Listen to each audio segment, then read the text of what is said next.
Biasanya kalau dari presiden-presiden sebelum atau pemerintahan ke pemerintahan pasti dilihat apakah selain performa ini dekat dengan siapa atau ini Ya, partai politik atau bukan ya, asalnya. Dengan Pak Hasim lihat ada para menteri yang diganti ini diasosiasikan dekat dengan Pak Jokowi misalnya, dekat dengan Bu Mega misalnya atau dari partai politik tapi toh tetap diganti juga oleh Pak Presiden. Anda melihat keberanian Pak Prabowo?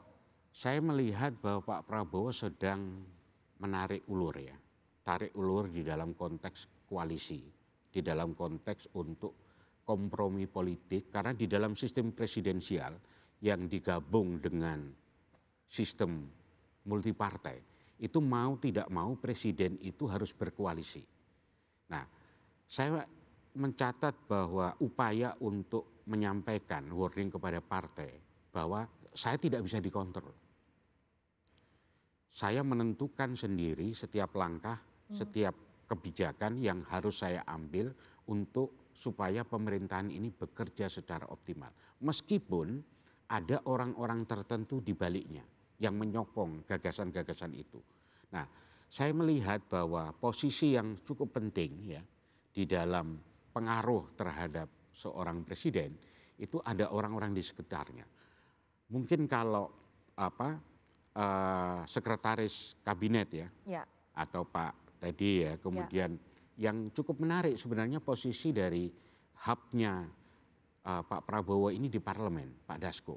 hmm. Pak Dasko ini punya hubungan khusus dengan presiden dan bisa memberikan masukan-masukan Apalagi ketua terhadap harian ya, pula di Gerindra. apalagi ketua harian pula di dalam partai politik. Itu yang pertama. Nah, yang kedua, situasi kemarin itu menunjukkan juga hubungan yang dilematis antara presiden dengan para menteri dan presiden sebagai ketua partai dengan koalisi para pimpinan partai yang lain. Karena sebagian ketua umum partai itu ada di dalam pemerintahan.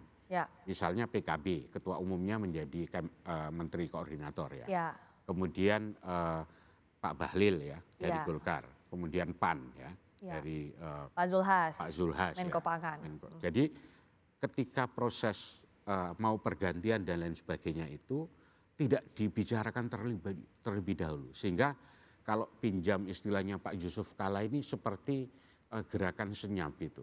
Jadi ada semacam situasi senyap yang diciptakan tiba-tiba kemudian dilakukan reshuffle. Padahal publik sebenarnya kan tidak meminta, tidak ada tuntutan untuk reshuffle kabinet. Ya. Di 17+8 itu tidak ada. Tapi yang dituntut adalah adanya perbaikan-perbaikan jangka pendek, jangka menengah dan jangka panjang dari berbagai macam isu.